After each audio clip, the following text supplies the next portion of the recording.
Dear Adolf, a letter to Hitler.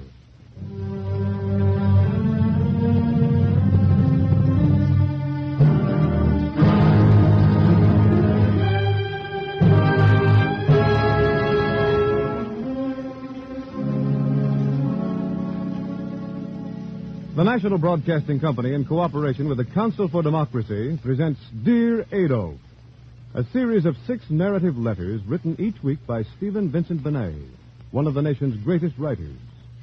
These broadcasts are based upon actual letters written to Hitler by Americans.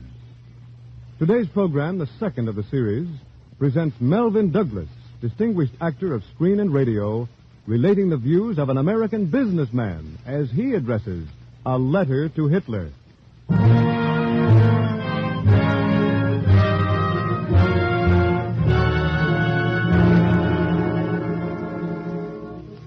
That's the afternoon mail, Miss Smith.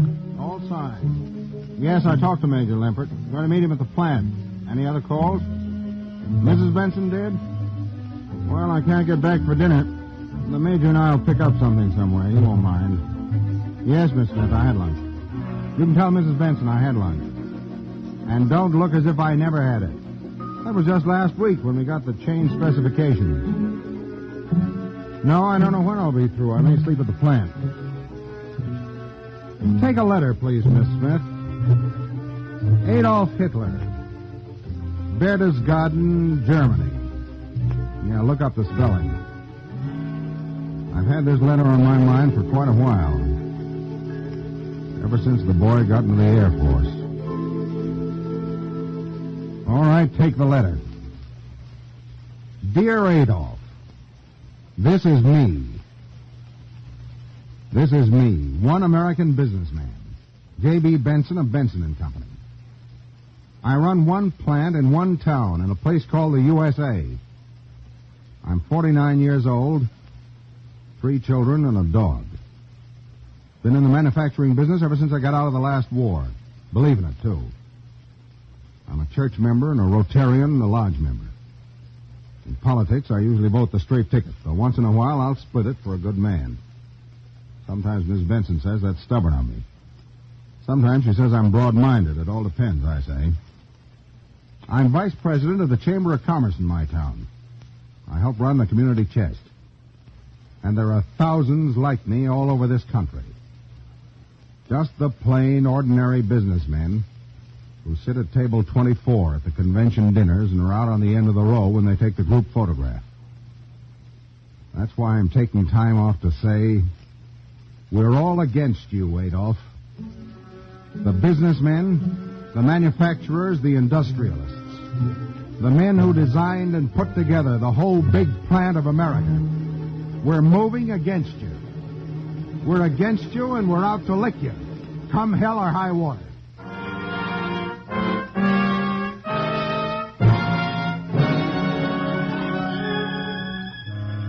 It's a big job and we know that. But we're used to big jobs in this country. We make everything from electric toasters to suspension bridges. We make gadgets and do-funnies and jiggers and things that last. We're crazy about 3-ton presses and automatic lighters. About cash registers that ring bells at you and cranes that pick up tons of steel. We're crazy about feeding stuff in at one end of an assembly line and having a car drive out on its own power at the other. We're crazy about jigs and dies and tools that make tools. And that's why this war is up our alley, Adolf. Because it's mechanized war. You said it yourself. You started fooling around with the tools of death. Well, we're tool makers by trade. We've delivered a few samples already. Ask your friend, the son of heaven in Tokyo. But the real mass production's just starting on the way. It's in the plants and on the freight cars and trucks. It's crossing the oceans in convoy. It's pouring from thousands of factories all over America. The soldiers we send to fight you are going to be as well equipped as American skill can manage. There are type founders making tank guns, locomotive works making barbettes, tire companies making leak-proof gas tanks. It's boiling in the converters and humming over the power lines.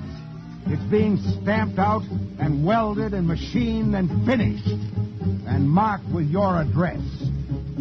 There are plants a mile long that do nothing night and day but work at it. There are shops that do nothing night and day but work at it. There's a fellow who used to make musical cigarette boxes. He's making airplane parts. There's a fellow that used to make children's slippers. He's making canvas saddlebags for the Army. There's General Motors and Ford, Alice Chalmers and Bethlehem Steel, Gary and Hartford, Pittsburgh and Youngstown, the River Rouge and Willow Run. And there are hundreds of plants you never even heard of. They're pouring it out and heat treating it and shooting it right at you.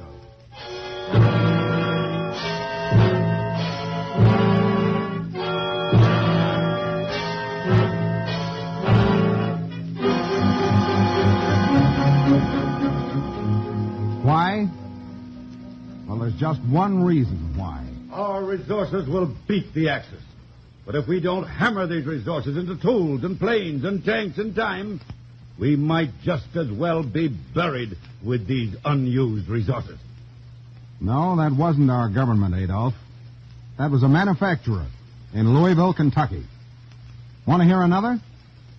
Well, this is the most respected man in my town, talking to our Chamber of Commerce.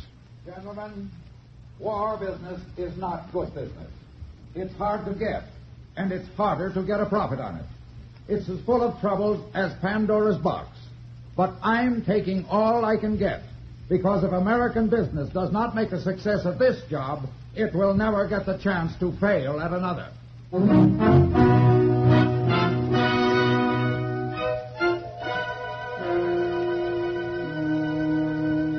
That's one of our own men, talking horse sense. We've heard what you did to your business, men. And the only business that's running in Germany today is your gang's business, Adolf. Well, that isn't the way we want it here. Sure, some of us thought for a while that we could do business with you, even if you conquered all Europe. But we don't think that anymore. You can't do business with a man who doesn't know the meaning of a contract. You can't do business with a company who takes your goods in on a cash basis and then pays off in bum harmonicas. You can't do business with people whose whole idea of business is tails I win, heads you lose. We call those people chiselers in this country, Adolf. And when they get to be too much of a nuisance, we put them out of business. And that's just what we mean to do to you. You and your friends, the Japanese warlords. Because you're international chiselers. And there can't be any real business done until you're stopped.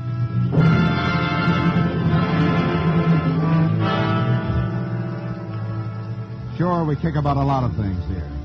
We kick about taxes and we kick about red tape. We kick about rules and regulations. We kick about government interference. We kick about questionnaires and we kick about the New Deal. We can kick. We're free men. Your fellows can't kick. Well, they'd be shot. It's curious, Adolf. Not one American businessman has yet been shot by our government because he didn't agree with our government's policies.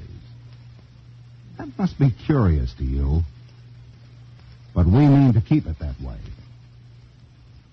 And as for our business objective, here's what one plant manager says. After an 80% excess profit tax and higher inventories, there won't be much gravy left for the stockholders.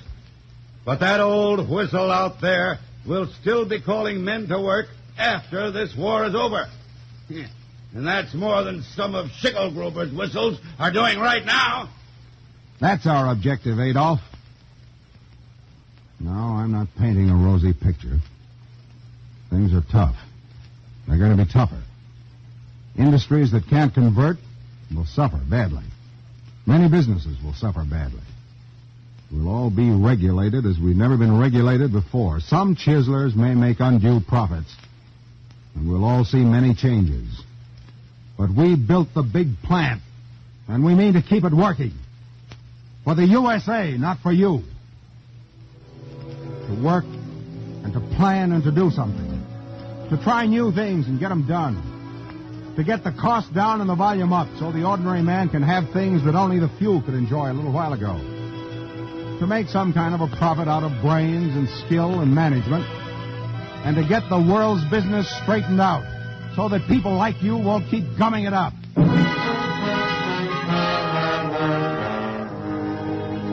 That's our hope for what it is. Nowadays, we don't even try to put that hope into words. We just keep on driving. Because always at the back of our minds we hear... Our resources. But if we don't hammer these resources into tools and planes and tanks in time, we might just as well be buried with our unused resources. If American business does not make a success of this job, it will never get the chance to fail at another. That's what the clock keeps ticking, Adolf. Yes, there are those who try to divide and disunite us. Set class against class, creed against creed, race against race, management against labor, business against government. But that's your game, Adolf. And we're getting on pretty fast to the very few in this country who like to play your game.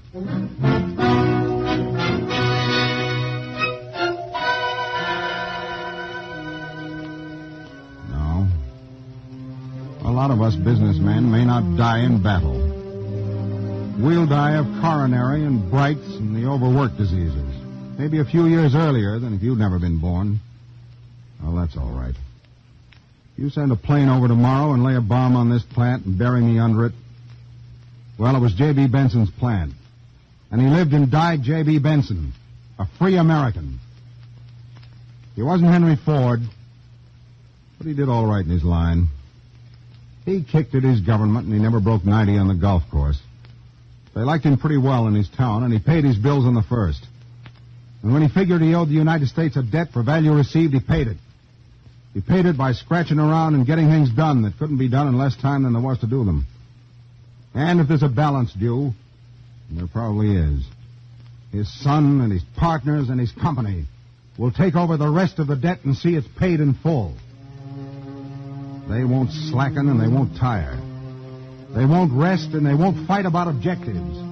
They'll keep the wheels humming and the draft boards busy and the plant turning out the stuff till the iron-jawed Axis boys who thought J.B. Benson was a sucker and a softy yell uncle. But J.B. Benson worked for money, and he made plenty of mistakes. But when the pinch came, as the school book says, he would not bow to tyrants. He got up on his hind feet instead and said, "Let's go." He was a past Grand Master in the assorted princes of the desert. He wore +4s when they were fashionable. Looked like hell in them. He was proud of his children and his electric razor. He liked to broil steaks on a special outdoor grill. And he made a special sauce for them that gave Mrs. Benson the willies. He'd tell you at the drop of a hat about the speech he made at the convention. But he would not bow to tyrants. And he worked his head off to lick them. And that's all you need to know about J.B. Benson. Except that living or dead, he doesn't intend to be licked. That's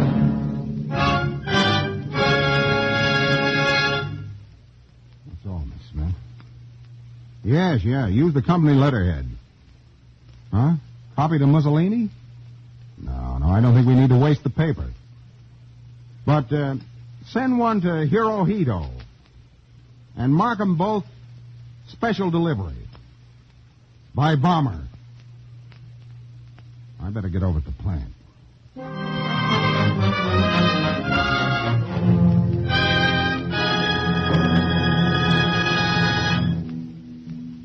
You have just heard Dear Adolf, starring Melvin Douglas, the second of a series of 6 narrative letters written each week by Stephen Vincent Benét and presented by the National Broadcasting Company in cooperation with the Council for Democracy. The program was directed by Lester O'Keefe, with original music composed by Tom Bennett and conducted by Joseph Stopak. These broadcasts are based upon actual letters written to Hitler by Americans. Won't you send in your own letter to Dear Adolf? Listen next week to an American working man's letter to Hitler with James Cagney as narrator. Copies of today's Dear Adolf letter from a businessman may be secured without cost by writing directly to the Council for Democracy, 11 West 42nd Street, New York City. This program came to you from New York. This is the National Broadcasting Company.